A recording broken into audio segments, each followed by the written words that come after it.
నమస్తే, welcome to V digital news. ముందుగా headlines.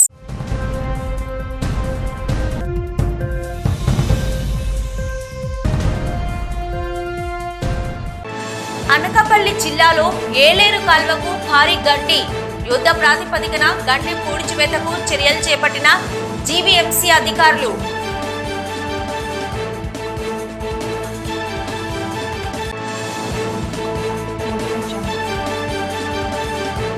ఉక్కు కర్మాగారం పరిరక్షించకపోతే రాజీనామా చేసి ఉక్కు పోరాటంలో పాల్గొంటామని హామీ ఇచ్చిన టీడీపీ రాష్ట్ర అధ్యక్షులు Gajuwaka MLA Palla Srinivas.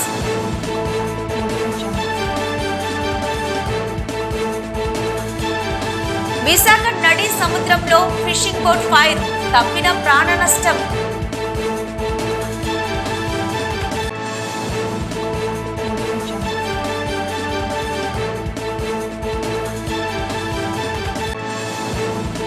Visakha steel plant ప్రైవేటీకరణకు కుట్రలు చేస్తున్నారంటూ కూటమి ప్రభుత్వంపై విరుచుకుపడ్డ మాజీ మంత్రి ఎమ్మెల్సీ బొత్స సత్యనారాయణ.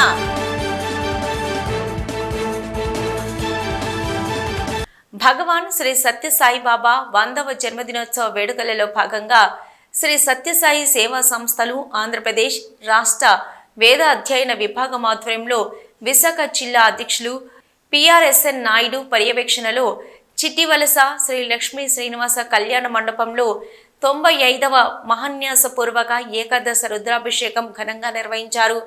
40 మంది వేద పండితుల వేద మంత్రోచ్చరణతో రుద్రాభిషేకం కన్నుల పండవగా నిర్వహించారు.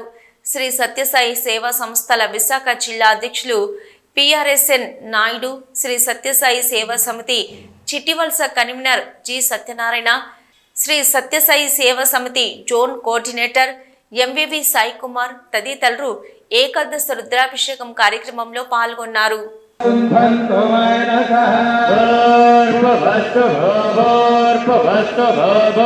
విశాఖ స్టీల్ ప్లాంట్ నగర ప్రజల తాగునీటి అవసరాలకు నీటిని సరఫరా చేసే ఏలేరు కాల్వకు అనకాపల్లి జిల్లా మాకవరపాలెం మండలంలోని రాచపల్లి వద్ద గండి పడింది. దీంతో 100.4 కిలోమీటర్ వద్దనున్న యూటీ అండర్ టన్నెల్ ప్రాంతంలో 20 అడుగుల మేర గట్టు కోతకు గురైంది. ఈ నేపథ్యంలో కాలువ నుంచి నీరంతా పక్కనే ఉన్న గెడ్డ ద్వారా వృధా అయిపోయింది. విషయం తెలుసుకున్న జీవీఎంసీ అధికారులు గండి ప్రాంతాన్ని పరిశీలించారు. గండి పూడ్చివేతకు సంబంధించిన పనులను ఈఈ చిరంజీవి, డిఈ కామేశ్వరరావు పర్యవేక్షించారు. కాలువ నుంచి నీరు వృధాగా పోతూనే ఉంది. గండి పడ్డంతో సుమారు 100 ఎంజీటీల నీరు వృధా అయినట్టు అధికారులు అంచనా వేస్తున్నారు. ఏలేరు కాల్వకు గండి పడిన యుద్ధ ప్రాతిపదికన పూడ్చివేయడానికి జీవీఎంసీ అధికారులు చర్యలు చేపట్టారు. పనులకు వీలుగా కొండల అగ్రహారం, ఆండ్రాక్ పరిశ్రమ ప్రాంతంలో ఉన్న డైవర్షన్ల నుంచి నీటిని మళ్లించారు.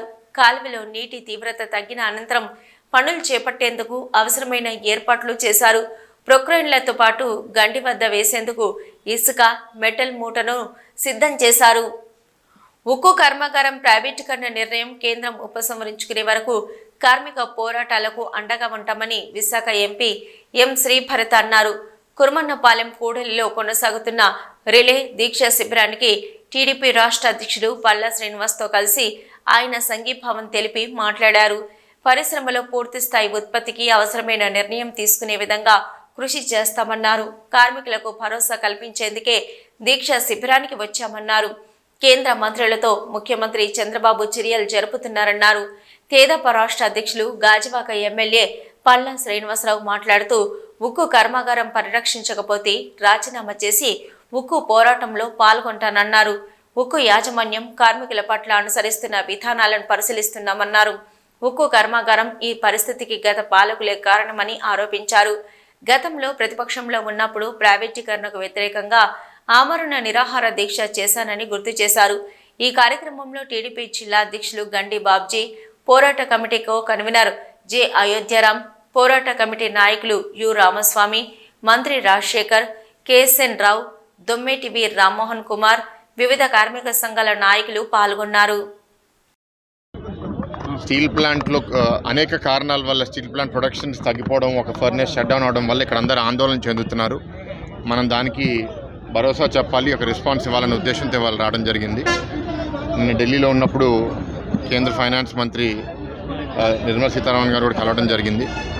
అయితే స్టీల్ ప్లాంట్ గురించి మాట్లాడినప్పుడు నాకు ఆల్రెడీ తెలుసు, ఎందుకంటే గతంలో కూడా గత 2-3 నెలలుగా కేంద్రంలో స్టీల్ మంత్రి మన ముఖ్యమంత్రిగా చంద్రబాబు నాయుడు గారు ఏ లెవెల్లో మాట్లాడుతున్నారు దీని మీద నాకు ప్రతిసారి అప్డేట్ వచ్చింది. ఆవిడ కూడా అదే చెప్పారు, డిస్కషన్స్ హై లెవెల్లో అందరి మధ్యలో జరుగుతున్నాయి. ఈ డిస్కషన్స్ అన్నీ కంక్లూషన్కి వచ్చి ఏదో ఒక డిసిషన్కి త్వరలో రాబోతున్నామని ఒక ఇండికేషన్ కూడా ఇచ్చారు. అది ఏంటి అనేది టైం చెప్తుంది కాబట్టి దానికోసం మేము కూడా ఎదురు చూస్తున్నాము. ఇక్కడ వాళ్ళందరితో కూడా మాట్లాడి వాళ్ళ వేరే సూచనలన్నీ విన్నాము. భవిష్యత్తులో ఏదో ఒక రిలీఫ్ ప్యాకేజ్ వస్తుందని ఆప్టమిస్టిక్గా ఉన్నాము. వచ్చిన తర్వాత కూడా స్టీల్ ప్లాంట్ని బాగా పనిచేసే విధంగా కార్మికులందరూ రెడీగా ఉన్నారు. పై లెవెల్లో ప్రొక్యూర్మెంట్లో, ఆపరేషన్స్లో, గవర్నెన్స్లో తప్పులు ఉండకుండా, ఫ్రాడ్ జరగకుండా రివ్యూ మీటింగ్స్ కూడా మమ్మల్ని పెట్టమని అడిగారు. తప్పకుండా కుదిరినంత వరకు మేము కూడా రివ్యూ మీటింగ్స్లో పార్టిసిపేట్ చేసి స్టీల్ ప్లాంట్ సక్రమంగా వచ్చేటట్టు, దాని తర్వాత మిగతా కొన్ని పాయింట్స్ స్ట్రాటజిక్గా నాకు ఎన్ని చిన్న పాయింట్స్ చెప్పారు. అన్ని పాయింట్స్ దాని ఇంపార్టెన్స్ బట్టి టేకప్ చేస్తాము and wheel work towards reviving the steel plant. Visakhapatnam steel plant పోరాట కమిటీ వారి దగ్గరికి మీరు రావడం జరిగింది. ఏదైతే ఇక్కడ ఉన్నటువంటి వాస్తవిక పరిస్థితిని చూసిన తర్వాత దానికి ఎక్కువ మంది కార్మికులు అంటే ప్లాంట్లో ఉన్నటువంటి వాస్తవిక పరిస్థితులు చూసిన తర్వాత కార్మికులు, నిర్వాసితులు అందరూ కూడా చాలా ఆందోళన చెందుతున్నారు. దీన్ని ఏదో విధంగా మనం రివైవ్ చేయాలి, పునరుద్ధరించాలి అనే డిమాండ్ ఎప్పటి నుంచో నడుస్తుంది. మొన్న స్టీల్ మంత్రి గారు వచ్చారు, వారు ఒక భరోసా కల్పించారు. అయితే ఆర్థిక పరమైనటువంటి సహాయం అందించాల్సినటువంటి అవసరం ఉంది. ఆ నమ్మకం ఖచ్చితంగా మనకు అందుతుందని మాకు నమ్మకం వచ్చిన తర్వాత వీళ్ళకి కార్మికులందరికీ కూడా భరోసా కల్పించడానికి ఇక్కడికి వచ్చామని చెప్పి తెలియజేస్తున్నాం. అలాగే ఒకవేళ ప్లాంట్కి ఏమైనా అవుతే ఏంటి పరిస్థితి అనే ప్రశ్న కూడా వచ్చింది చాలామంది దగ్గర నుంచి. మేము చెప్పాం, ప్లాంట్కి ఏమైనా మూతపడే పరిస్థితి వచ్చిందంటే ఖచ్చితంగా రిజైన్ చేసి మీతోనే మేము పోరాటం చేస్తామని చెప్పి మీతోనే కూర్చొని ఈ పోరాటాన్ని ముందు నడిపిస్తామని కూడా చెప్పడం జరిగింది. కానీ మాకు మా ముఖ్యమంత్రి గారి మీద, మా కేంద్రంలో ఉన్నటువంటి మా ఎంపీ గారి మీద, వీళ్ళందరూ మీద మాకు నమ్మకం ఉంది. ఖచ్చితంగా స్టీల్ ప్లాంట్ని మళ్ళీ రివైవ్ చేసి పునరుద్ధరించి పూర్తి స్థాయి సామర్థ్యంతో నడిచే విధంగా మేము చేస్తామని చెప్పేసి కార్మికులకు భరోసా కల్పించి మేము ఇక్కడి నుంచి సెలవు తీసుకున్నాం. విశాఖ సముద్రంలో వేటకు వెళ్లిన ఫిషింగ్ బోటుకు అగ్ని ప్రమాదం సంభవించింది. విశాఖ ఫిషింగ్ హార్బర్ నుంచి ఉదయం 5 గంటల సమయంలో 5గురు మత్స్యకారులతో వేటకు వెళ్లిన బోటు నడి సముద్రంలో మంటల్లో చిక్కుకుంది. ఇంజన్లో మంటలు రేగి చూస్తుండగానే క్షణాల్లో బోటు మొత్తం విస్తరించాయి. చెక్క మరియు ఫైబర్ బోటు కావడంతో మంటలు పెద్ద ఎత్తున ఎగిసిపడ్డాయి. దీంతో దిక్కుతోచని స్థితిలో 5గురు సిబ్బంది సముద్రంలోకి దూకి ప్రాణాలు రక్షించుకున్నారు. అదే సమయంలో అటుగా వేటకు వెళ్లిన మరో షిప్పింగ్ బోటు వారిని కాపాడి ఒడ్డుకు చేర్చారు. ఈ ప్రమాదంలో ఎవరికీ గాయాలు కాకపోవడంతో అందరూ ఊపిరి పీల్చుకున్నారు. సమాచారం అందిన వెంటనే AP mechanised boat owners welfare association అధ్యక్షులు మైలపల్లి లక్ష్మణరావు, ప్రధాన కార్యదర్శి సురపతి నరసింగారావు తదితరులు ఫిషింగ్ హార్బర్కు చేరుకొని బోట్ నుండి రక్షించబడిన మత్స్యకారులను వివరాలు అడిగి తెలుసుకున్నారు. ఫిషరీస్ జేడీ విజయ్కు వివరాలను తెలిపి వెంటనే ప్రభుత్వానికి నివేదికను అందించాలని కోరారు. నష్టపోయిన బోట్ ఓనర్కు ప్రభుత్వం తోడ్పాటును అందించాలని కోరారు. ఈరోజు తెల్లవారు 4:30 గంటల సమయంలో మరి V5 495 బోటు నెంబర్ గల బోటు ఫిషింగ్కి 5 మనుషులతో వేటకి బయలుదేరింది. మరి వేట చేస్తుండగా ఒక్కసారిగా ఇంజిన్లోంచి మంటలు వచ్చి, సైలెన్సర్లోంచి మంటలు వచ్చి ఫుల్గా ఫైరింగ్ అయిపోయి మంటలు వచ్చేయడం వల్ల మరి బోట్లో ఉన్న డ్రైవర్ కళాశాల భయభ్రాంతులతో మరి సముద్రంలో దూకవలసి వచ్చింది. దూకి ఈత కొడుతున్న తరుణంలో పక్కనే మరి శ్రీనివాసరావు అనే బోట్లు ఎక్కి వాళ్ళ యొక్క ప్రాణాలు కాపాడుకోవడం జరిగింది. మరి సంఘటన అనేది మరి మధ్యాహ్నం 12:30 సమయంలో జరిగింది. మరి ఏ బోట్ అయితే ఎక్కారో ఆ బోట్లో నుంచి ఆయా బోటు ఓనర్కి అయినటువంటి వాసుపల్లి అప్పయ్యం, అది ఆపరేటరింగ్ అవినీలు చేస్తున్నారు, వారికి ఈ సమాచారం ఇవ్వడం జరిగింది. ఆయన వెంటనే మాకు మా డాక్లో అనుసంతర్పణ జరుగుతుంది. మేమందరం కూడా అక్కడే ఉన్నాము. అక్కడ ఉండేటప్పుడు భర్త గారు కూడా, మన విశాఖ ఎంపీ భర్త గారు కూడా మరి అనుసంతరణ కార్యక్రమం రావడం జరిగింది. మరి ఆ బోటు ఓనర్ అప్పుడే వచ్చి తనకున్న నష్టాన్ని మాకు చెప్పడం జరిగింది. మరి ఈ విషయం మన ఎంపీ గారు అయినటువంటి భర్త గారికి కూడా మేము వెంటనే చెప్పడం జరిగింది. ఆయన కూడా అవన్నీ రివ్యూ చేసి తాలూకా రిక్వైర్మెంట్ ఏం జరిగిందో నష్టపరిహారం అంతా కూడా అంచనా వేసి పట్టుకొని రమ్మని చెప్పడం జరిగింది. అయితే ఇది ఇవాళ జరిగిన సంఘటన కాదండి. ఈ సీజన్ మాకు 4వ నెల 15వ తేదీని 6వ నెల 15వ తేదీని స్టార్ట్ చేసాము. మరి 6వ నెల 15వ తేదీన సీజన్ స్టార్ట్ చేసిన తర్వాత ఇది 6వ బోట్ అండి. అంటే 2 బోట్లు ఇలాగే సముద్రంలో ఫైర్ యాక్సిడెంట్లో కాలిపోవడం జరిగింది, 4 బోట్లు మరి మునిగిపోవడం జరిగింది. మరి నష్టం అనేది ఎప్పటికప్పుడు బోటు ఓనర్ అనేక విధాలుగా నష్టపోతున్నాడు. ఇక ఇంజిన్ రూమ్లో నుండి మంటలు రావడం వల్ల, ఫైర్ అవ్వడం వల్ల ఆల్రెడీ వాళ్ళకి స్టాఫ్కి తెలియడం వల్ల కింద మంటలు ఆపడానికి వెళ్ళిన తర్వాత మంటలు ఎక్కువైపోవడం వల్ల వాళ్ళ ప్రాణాల మీద పోతాయని బయటకు వచ్చిన వాళ్ళకి వచ్చారు. వాళ్ళు బయట నుండి మంటలు ఎక్కువైపోవడం వల్ల నీటిలో గెంతేయడం, పక్కన వేరే బోట్ వస్తుంటే ఆ బోట్ ఎక్కడం జరిగింది. ఈ విధంగా ఇలాగ మాకు 12:30కి ఇన్ఫర్మేషన్ బోట్ ఓనర్గా నాకు ఇన్ఫర్మేషన్ వచ్చింది. దగ్గర ఒక 35 లక్షల వరకు నష్టం కలుగుతుందండి. జేడీ గారి ఇన్ఫర్మేషన్ ఇచ్చాము సార్, ఇచ్చాం. మరి గవర్నమెంట్ మాకు ఏదైనా మాకు ఆదుకోవాలని కోరుకుంటున్నాను. సుమారు 1 గంట ఆ ప్రాంతంలో నాకు ఫోన్ వచ్చిందండి, ఇలా ఫైర్ అవుతుంది అని చెప్పేసి. 12 నుంచి స్టార్ట్ అయ్యిందంట ఫైరు. ఈ క్రూ మెంబర్స్ దాన్ని అరికట్టడానికి ట్రై చేశారు, కానీ ఇంకా వాళ్ళ పరిస్థితుల్లో కూడా లేకపోయేటప్పటికి పక్కన ఒక బోట్లోని వాళ్ళు వెళ్ళిపోమని చెప్పడం జరిగింది. వాళ్ళు అక్కడ ఆ బోట్ని అక్కడ వదిలేసి ఆ బోట్లోకి వాళ్ళు జంప్ అయ్యి సేఫ్గా వచ్చారు. సుమారు ఆ బోట్ విలువ 35 లక్షలు, అంటే ఆయిల్ అందులో సరుకు అన్నీ కలిపి 35 లక్షలు ఉంటాయి. ప్రపోజల్స్ గవర్నమెంట్కి పంపిస్తున్నాము. అది వచ్చిన మేరకు వాళ్ళకి నష్టపరిహారం కోసం పంపించడం జరిగింది. గతంలో చూసుకున్నట్టు వరకు జరిగినవన్నీ కాంపన్సేషన్ ఇవ్వడం జరిగిందండి. ఈ దగ్గర ఒక దీంతో పాటు 7 బోట్స్ అది పంపించడం జరిగింది డిజాస్టర్కి. వాళ్ళు అక్కడ చూసుకొని ఇస్తారు. విశాఖలో స్టీల్ ప్లాంట్ పరిరక్షణకు మరోసారి ఉద్యమం ఉధృతమవుతుంది. స్టీల్ ప్లాంట్ ప్రైవేటీకరణ దాదాపు ఖరారు కావడంతో కార్మికుల్లో ఆగ్రహం కట్టలు తెంచుకుంటుంది. ఈ మేరకు పాత గాజవాక జంక్షన్లో సిపిఎం ఆధ్వర్యంలో మహాధర్నా చేశారు. విశాఖ స్టీల్ ప్లాంట్ను సెయిల్లో విలీనం చేస్తూ కేంద్ర ప్రభుత్వం తక్షణమే ప్రకటన విడుదల చేయాలని నేతలు డిమాండ్ చేశారు. తొలుత కామ్రేడ్ సీతారాం ఏచూరి చిత్రపటానికి పూలమాల వేసి ఘనంగా నివాళులర్పించారు. ఉక్కు ప్రైవేటీకరణకు వ్యతిరేకంగా పోరాడిన మహాయోధుడు సీతారాం ఏచూరి అంటూ జోహర్లు అర్పించారు. అనంతరం నిర్వహించిన సభలో సిపిఎం జిల్లా నాయకుడు ఎం జగ్గు నాయుడు మాట్లాడుతూ ఎన్నికల ముందు ఇచ్చిన హామీ మేరకు రాష్ట్రంలోని కూటమి ప్రభుత్వం, కేంద్రంలోని మోదీ ప్రభుత్వం మెడల్ వంచి స్టీల్ ప్లాంటును ప్రైవేటీకరణ నుంచి కాపాడాలన్నారు. తక్షణమే ఉక్కును సెయిల్లో విలీనం చేస్తూ కేంద్రం ప్రకటించేలా ఒత్తిడి తేవాలన్నారు. ఎన్నికల ముందు ఉక్కును ప్రైవేటీకరణ నుంచి కాపాడుతామని హామీ ఇచ్చి 6 నెలలు గడుస్తున్నా స్పష్టమైన హామీ సాధించకపోవడం రాష్ట్ర ప్రభుత్వ చిత్తశుద్ధి లోపమే అన్నారు. కార్యక్రమంలో పెద్ద ఎత్తున స్టీల్ ప్లాంట్ కార్మికులు పాల్గొన్నారు. విశాఖపట్నం స్టీల్ ప్లాంట్ రేపో మాపో మూతపడబోతూ ఉన్నది. అందుకు బీజేపీ అన్ని సర్వం సిద్ధం చేసింది. కానీ ఆ స్టీల్ ప్లాంట్ మూసివేయాలా లేకపోతే దాని ప్రభుత్వ రంగంలోనే కొనసాగాలా అనేటువంటి రాష్ట్ర ప్రభుత్వం చంద్రబాబు నాయుడు గారి యొక్క చేతిలో ఉంది. ఎప్పుడైనా చంద్రబాబు నాయుడు గారు ప్రభుత్వం స్పందించాలి. గత 3 నెలల కాలం నుంచి విశాఖపట్నం స్టీల్ ప్లాంట్ని కాపాడుతామని ప్రకటన చేస్తూ వచ్చారు. కానీ ఆచరణలో చూసుకున్నప్పుడు అది వేగంగా మూసివేయడానికి బీజేపీ తీసుకున్నటువంటి చర్యలను నిర్వహించేటటువంటి విధంగా మనకు కనిపించడం లేదు. ఇది ఆందోళన కనిపిస్తూ ఉన్నది.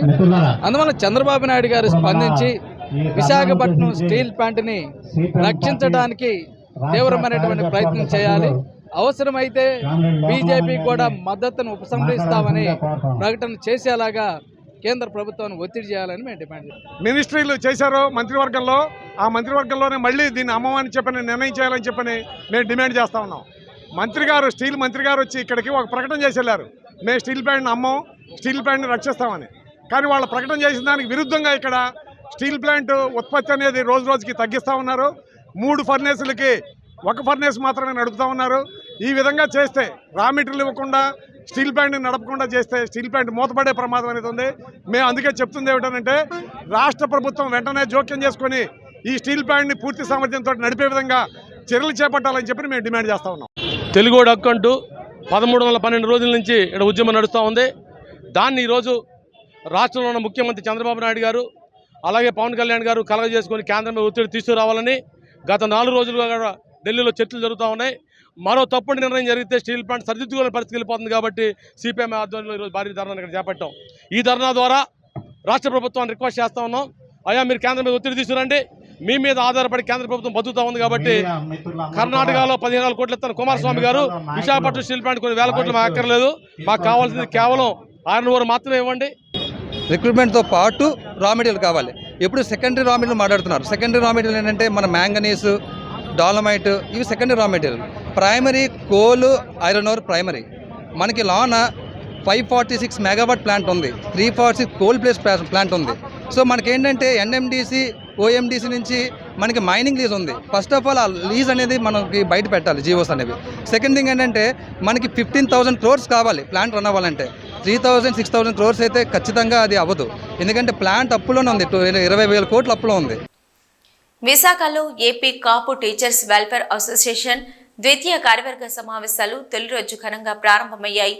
ఈ కార్యక్రమానికి ముఖ్య అతిథులుగా భీమిలి, పెందుర్తి ఎమ్మెల్యేలు గంట శ్రీనివాసరావు, పంచకల్ర రమేష్ బాబు హాజరై జాతీయ జెండా ఎగరవేశారు. అసోసియేషన్ జెండాను దాసరి రాము ఆవిష్కరించారు. ఈ సందర్భంగా పంచకర్ల మాట్లాడుతూ రాయలసీమలో బలిజలకొండ రిజర్వేషన్ల సమస్యతో పాటు కాపు ఉపాధ్యాయుల సమస్యల్ని గుర్తించి ప్రభుత్వంతో మాట్లాడి పరిష్కరించే బాధ్యత తమపైనే ఉందన్నారు. గంట మాట్లాడుతూ గతంలో కాపులకు అమలు చేసిన ఈడబ్ల్యూఎస్ పునరుద్ధరణకు, మంగళగిరిలో కొనుగోలు పద్ధతులు, ఈ అసోసియేషన్కు 5 ఎకరాల స్థలం ఇప్పించేందుకు ముఖ్యమంత్రి చంద్రబాబుతో మాట్లాడే ప్రయత్నం చేస్తామని హామీ ఇచ్చారు. ఈ అసోసియేషన్ వ్యవస్థాపకులు కొళ్ళ నారాయణరావు మాట్లాడుతూ చదువులో ప్రతిభ చూపించే విద్యార్థులకు స్కాలర్షిప్ ద్వారా ప్రోత్సహిస్తామన్నారు. 2024-2026 నాటి 2 ఏళ్ల అసోసియేషన్ నూతన రాష్ట్ర కార్యవర్గాన్ని ఎన్నుకుంటారన్నారు. కార్యక్రమంలో ఉపాధ్యక్షులు చిన్నకేశవుల రమేష్ బాబు, కార్యదర్శి హరిదాసుల లీల, వేణుమాధవ్తో పాటు రాష్ట్రం నలుమూలల నుంచి కాపు ఉపాధ్యాయులు పాల్గొన్నారు. విశాఖ స్టీల్ ప్లాంట్ ప్రైవేటీకరణకు కుట్రలు చేస్తున్నారంటూ కూటమి ప్రభుత్వంపై మాజీ మంత్రి ఎమ్మెల్సీ బొత్స సత్యనారాయణ మండిపడ్డారు. విశాఖలో ఏర్పాటు చేసిన మీడియా సమావేశంలో ఆయన మాట్లాడుతూ విశాఖ ఉక్కు ఆంధ్రుల సెంటిమెంట్ అని, విశాఖ స్టీల్ ఫ్యాక్టరీ కోసం 1,000 ఎకరాల భూములను రైతులు త్యాగం చేశారన్నారు. కూటమి ప్రభుత్వం అధికారంలోకి వచ్చిన నాటి నుంచి విశాఖ స్టీల్ ప్లాంట్ ప్రైవేటీకరణకు కుట్రలు చేస్తున్నారని బొత్స ధ్వజమెత్తారు. విశాఖ స్టీల్ ప్లాంట్ ప్రైవేటీకరణకు వైసీపీ వ్యతిరేకమని ప్రధాని మోదీకి వైఎస్ జగన్ చెప్పారన్నారు. స్టీల్ ప్లాంట్ కార్మికులకు వైసీపీ అండగా ఉంటుందని, గత 15 రోజులుగా స్టీల్ ప్లాంట్ ప్రైవేటీకరణకు వ్యతిరేకంగా కార్మికులు నిరసన చేస్తున్నారన్నారు. విశాఖ స్టీల్ ప్లాంట్పై కూటమి ప్రభుత్వం వైఖరి చేపాలని బొత్స సత్యనారాయణ డిమాండ్ చేశారు. స్టీల్ ప్లాంట్ ప్రైవేటీకరణ జరిగితే టీడీపీ నేతలు రాజీనామాలు చేస్తామంటున్నారు. ఎంపీ, ఎమ్మెల్యేలు రాజీనామాల వలన ఒరిగేదేమీ లేదని తెలిపారు. విశాఖ ఉక్కు కానీ ప్రైవేటీకరణ అయిపోతే ఆ శాసనసభ్యులు అంటారు మా పదవికి రాజీనామా చేస్తానంటారు. పార్లమెంట్ సభ్యులు అంటారు నేను కొద్ది రోజు దాన్ని ఆపుతాను, మీ అందరూ కూడా పనులు చేస్తారు, కానీ ఉత్పత్తి పెరగకపోతే, వ్యయం పెరిగిపోతే మరప్పుడు మనం ఏమీ చేయలేమని చెప్పని సన్నాయి నొక్కుతున్నారు. నేను ఒకటే సూటుగా అడుగుతున్నాను, మీ ద్వారా పార్టీని డిమాండ్ చేస్తున్నాను, ఈ రాష్ట్రంలో ఉన్న ఆంధ్రులందరూ ప్రజలందరికీ కూడా తెలియపరుస్తున్నాను. శాసనసభ్యుడో, పార్లమెంట్ సభ్యుడో, లేకపోతే నేను ఎమ్మెల్సీగా ఎలవెప్పుగా ఉండి మీ మీద రాజీనామాలు చేస్తే మా రాజీనామాల వల్ల ఒరిగేది లేదు, మా రాజీనామాల వల్ల ఒరిగేది లేదు, పెరిగేది లేదు. ఇవాళ కేంద్రంలో ఉన్నది ఎన్డీఏ ప్రభుత్వం, రాష్ట్రంలో ఉన్నది ఎన్డీఏ ప్రభుత్వం, కూటమి ప్రభుత్వం. గొప్పగా చెప్పుకుంటారు, ప్రతి మాటకి కూడా కూటమి ప్రభుత్వం అని చెప్తున్నారు. ఆ కూటమి ప్రభుత్వం మీ తాలూకా విధానాన్ని మీరు చెప్పండి. ప్రైవేటీకరణకి వ్యతిరేకమా కాదా ఆ మాట చెప్పండి. మీరు మీ నాయకులతో మీ రాష్ట్రంలో ముఖ్యమంత్రితో, ఉప ముఖ్యమంత్రితో ఆ మాట చెప్పించండి. పరవాడ మండలంలో పరవాడ భరణికం మధ్య ముళ్ళోడు గడ్డలో రాంకి యాజమాన్యం ఫార్మా వ్యర్థ రసాయనిక జలాలను విడుదల చేసి ప్రజల ప్రాణాలతో చెలగటమాడుతుందని సిఐటియు జిల్లా ఉపాధ్యక్షులు గనిశెట్టి సత్యనారాయణ మండిపడ్డారు. గెడ్డె ప్రాంతాన్ని పరిశీలించిన సందర్భంగా గనిశెట్టి మాట్లాడుతూ రాంకి యాజమాన్యంపై రాష్ట్ర ప్రభుత్వం చర్యలు చేపట్టాలని వ్యర్థ రసాయనిక జలాలను విడుదల చేసి భూగర్భ జలాల నాశనానికి కారణమవుతుందని, ఇప్పటికే మొల్లెటిగెడ్డలో తీవ్రమైన కాలుష్యం ఉందని పొల్యూషన్ కంట్రోల్ బోర్డు అధికారులు నివేదిక ఇచ్చినా ప్రభుత్వం చర్యలు చేపట్టలేదని అన్నారు. జిల్లా కలెక్టర్కి ఫిర్యాదు చేయడంతో 4 రోజుల పాటు ట్యాంకర్ ద్వారా వ్యర్థ రసాయనిక జలాలను తరలించి రాంకీ యాజమాన్యం చేతులు దులుపుకుందని గణిశెట్టి మండిపడ్డారు. ప్రభుత్వం గెడ్డలో ఉన్న వ్యర్థ జలాలను పూర్తిగా తొలగించి ఈ ప్రాంత ప్రజల ఆరోగ్యాలను, పర్యావరణాన్ని కాపాడాలని గణిశెట్టి డిమాండ్ చేశారు. ఇప్పటికే నేషనల్ గ్రీన్ ట్రిబ్యునల్లో ఫిర్యాదు చేయడం జరిగిందని, సెంట్రల్ పొల్యూషన్ కంట్రోల్ బోర్డు అధికారులు రాష్ట్ర ప్రభుత్వానికి రాంకీ యాజమాన్యంపై చర్యలు తీసుకోవాలని ఆదేశాలు ఇచ్చారని, ఆయన రాష్ట్ర ప్రభుత్వం చర్యలు తీసుకోకపోవడం విచారకరమన్నారు. వెంటనే వ్యర్థ జలాలు తరలించకపోతే ప్రజాగ్రహానికి రాంకీ యాజమాన్యం గురి కావలసి ఉంటుందని గణిశెట్టి హెచ్చరించారు. అనకాపల్లి జిల్లాలో ఉన్నటువంటి పరవాడ మండలంలో పరవాడ బర్నింగ్కి మధ్యలో ఉన్నటువంటి ముల్లేటి గడ్డ అనేటువంటి ఈ చెరువు ఏదైతే ఈ గడ్డ ఉందో ఈ గడ్డ పూర్తిగా కాలుష్యం అయింది. వ్యర్థ రసాయనిక జలాలు రాంకీ యాజమాన్యం విడుదల చేయడం వల్ల ఈ రకమైనటువంటి కాలుష్యానికి గురైంది. ఇప్పటికే జిల్లా కలెక్టర్కి, అలాగే రాష్ట్ర పొల్యూషన్ కంట్రోల్ బోర్డుకి, అలాగే జిల్లా పొల్యూషన్ కంట్రోల్ బోర్డు అధికారులకి ఫిర్యాదు చేయడం జరిగింది. బర్నింగ్ గ్రామస్తులు అలాగే పరవాడ ఈ చుట్టూ ఉన్న గ్రామస్తులు అందరూ పెద్ద ఎత్తున ఆందోళన చేపడితే జిల్లా కలెక్టర్, పొల్యూషన్ కంట్రోల్ బోర్డు ఆదేశాలతో 2 రోజులు 3 రోజులు గడ్డలో ఉన్నటువంటి వ్యర్థ రసాయనిక జలాలను తరలించారు. రాంకీ యాజమాన్యం బరి తెగించి ఈ రకంగా వ్యర్థ రసాయనిక జలాలు విడుదల చేసి ఈ చెరువుల్లో వదిలేయడం వల్ల, గడ్డల్లో వదిలేయడం వల్ల ముల్లేడు గడ్డ పూర్తిగా కాలుష్యమైంది. కాలుష్యమైనటువంటి గడ్డలో ఉన్నటువంటి వ్యర్థ రసాయనిక జలాలు తరలించకపోవడం వల్ల భూగర్భ జలాలు నాశనం అవుతూ ఉన్నాయి. ఇప్పటికైనా సరే ఈ వ్యర్థ రసాయనిక జలాలు తరలించడం కోసం వెంటనే రాంకీ యాజమాన్యం చర్యలు చేపట్టాలా. రాష్ట్ర ప్రభుత్వం ఆ రకమైనటువంటి చర్యలు చేపట్టలేటువంటి యాజమాన్యం మీద క్రిమినల్ చర్యలు తీసుకోవాలని మేము డిమాండ్ చేస్తూ ఉన్నాం. ఇప్పటికే అనేక సార్లు ఆందోళన చేస్తాం, జిల్లా కలెక్టర్ ఫిర్యాదు చేస్తున్నాం. అయినా సరే బరి తెగించినటువంటి యాజమాన్యం మరోసారి కాలుష్యాన్ని ఇంకా విడుదల చేస్తూనే ఉంది. దీనివల్ల గడ్డలో ఉన్నటువంటి వ్యర్థ రసాయనిక జలాలు తగ్గకపోగా మరింతగా పెరుగుతూ ఉన్నాయి. దీనివల్ల ఈ చుట్టూ ఉన్నటువంటి గ్రామాలు పరవాడ, ఇటు బరినంకు, మొత్తం తానం, ఈ చుట్టూ ఉన్న గ్రామాలన్నీ కూడా భూగర్భ జలాలు నాశనం అవుతాయి. ప్రజల యొక్క జీవితాలకి, జీవించే పరిస్థితులకి తీవ్రమైన ఇబ్బందులు ఏర్పడుతూ ఉన్నాయి. కాబట్టి ఇప్పటికైనా రాష్ట్ర ప్రభుత్వం ఈ యాజమాన్యం మీద చర్యలు తీసుకొని వ్యర్థ రసాయనిక జలాలను తరలించేలా చర్యలు చేపట్టాలని డిమాండ్ చేస్తా ఉన్నాం. విశాఖ స్టీల్ ప్లాంట్ నష్టాల్లో లేదు, అప్పుల్లో ఉందని, అప్పుల ఊబిలోకి నెట్టివేయబడుతుందని, రాజీనామాలతో ఈ సమస్య పరిష్కారం కాదని మాజీ మంత్రి గుడివాడ అమర్నాథ్ తెలిపారు. విశాఖలో మీడియాతో మాట్లాడుతూ స్టీల్ ప్లాంట్ ప్రైవేటీకరణ ఆగలి అంటే స్టీల్ ప్లాంట్ ప్రైవేటీకరణ చేస్తే చంద్రబాబు కేంద్రానికి మద్దతు ఉపసంహరించుకుంటామని అంటే చాలు, స్టీల్ ప్లాంట్ ప్రైవేటీకరణ జరగదన్నారు. రాజీనామాలు చేశామని చెప్తున్న వారు కోర్టులకు వెళ్లి రాజీనామా నిలుపుదల చేసుకోవాలి అనుకున్నారా లేదా అని ప్రశ్నించారు. వైసీపీ హయాంలో నరేంద్ర మోదీకి స్టీల్ ప్లాంట్ను ప్రైవేటీకరణ చేపట్టొద్దు అంటూ విన్నవించుకున్నామని అన్నారు. స్టీల్ ప్లాంట్ కోసం వైసీపీ ఎప్పటికీ పోరాడతామని హామీ ఇచ్చారు. విశాఖపట్నం స్టీల్ ప్లాంట్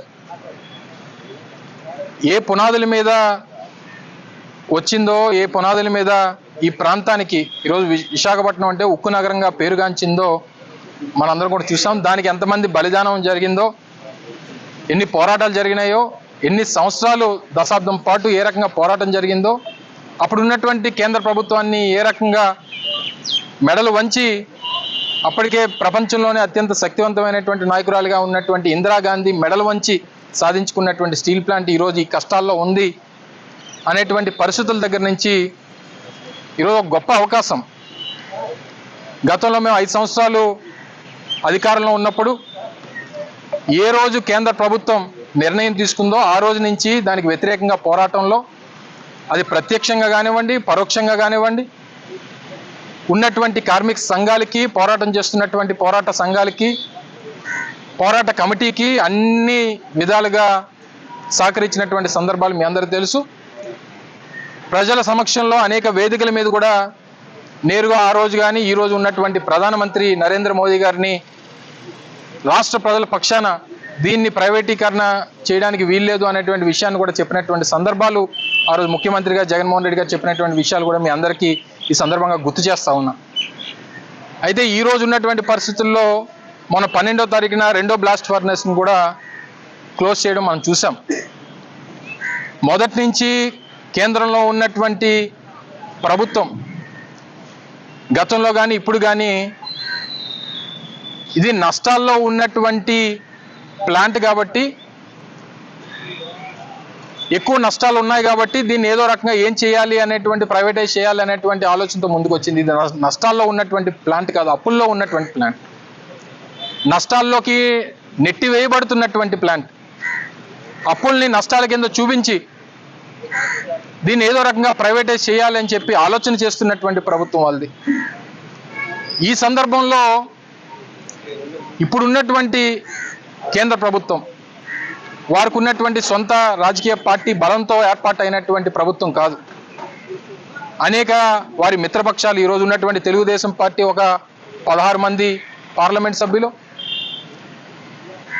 లేదా వారితో పాటు ఇక్కడ కూటమిలో ఉన్నటువంటి జనసేన పార్టీకి సంబంధించినటువంటి ఒక 2 పార్లమెంట్ సభ్యులు, వీరందరూ కూడా అక్కడ మద్దతు పలికితే కేంద్రంలో ఏర్పడినటువంటి ప్రభుత్వం ఈరోజు దేశంలో పరిపాలన చేస్తూ ఉంది. మరి ఈ సందర్భంలో మేము కోరేది ఒకటే, నిన్న స్థానిక పార్లమెంట్ సభ్యులు కానీ మా స్థానిక శాసనసభ్యులు, రాష్ట్ర పార్టీ అధ్యక్షులు వారు మాట్లాడినటువంటి మాటలు చూసిన తర్వాత, అంటే మీరు ఎవరో రోడ్ల మీదకి రాకండి, ఒకవేళ ప్రైవేటీకరణ అయిపోతే అప్పుడు మేము రాజీనామాలు చేస్తాం, అయిపోయిన తర్వాత రాజీనామాలు కానీ ఉన్నప్పుడు రాజీనామాలతో సమస్య పరిష్కారం కాదు. మీరు కానీ మీ పార్టీ అధ్యక్షులు వారు లేదా మీ పార్టీ రాష్ట్ర ముఖ్యమంత్రిగా ఉన్నటువంటి చంద్రబాబు నాయుడు గారు చెప్పాల్సింది ఏంటంటే, మేము ప్రజల తరపున, కార్మికుల తరపున, రాష్ట్ర ప్రజల తరపున వైఎస్ఆర్ కాంగ్రెస్ పార్టీ కోరేది ఒకటే, ఈ ప్లాంట్ ప్రైవేటీకరణ ఆగాలి అంటే చంద్రబాబు నాయుడు గారు కేంద్ర ప్రభుత్వానికి ఒకే ఒక మాట చెప్తే ఇది అవుతుంది. మీరు కానీ విశాఖపట్నం స్టీల్ ప్లాంట్ ప్రైవేటీకరణ చేస్తే కేంద్రంలో మీ ప్రభుత్వానికి మేము మా మద్దతుని విత్డ్రా చేసుకుంటాం అనేటువంటి మాట చెప్తే ఇది ఆగేటువంటి ప్రసక్తి ఉంటుంది తప్ప, అంత అయిపోయిన తర్వాత మేము రాజీనామాలు చేస్తాం, మేము రోడ్ల మీద కూర్చుంటాం, మేము పోరాటాలు చేస్తామంటే ఇది ఆగేది కాదు, జరగదు, జరగబోదు అనేటువంటి విషయాన్ని కూడా ఈ సందర్భంగా మీ ద్వారా తెలియజేస్తూ వి డిజిటల్ న్యూస్ ముగించే ముందు హెడ్లైన్స్ మరొకసారి.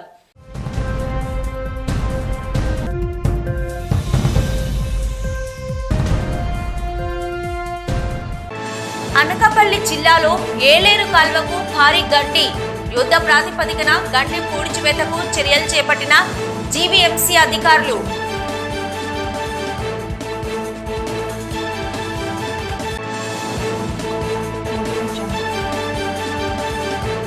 ఉక్కు కర్మాగారం పరిరక్షించకపోతే రాజీనామా చేసి ఉక్కు పోరాటంలో పాల్గొంటామని హామీ ఇచ్చిన టీడీపీ రాష్ట్ర అధ్యక్షులు Gajuwaka MLA Palla Srinivas.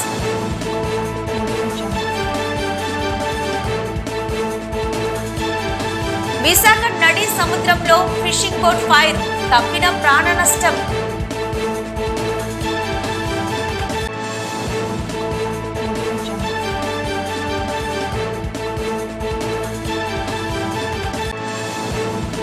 Visakha steel plant ప్రైవేటీకరణకు కుట్రలు చేస్తున్నారంటూ కూటమి ప్రభుత్వంపై విరుచుకుపడ్డ మాజీ మంత్రి ఎమ్మెల్సీ బొత్స సత్యనారాయణ.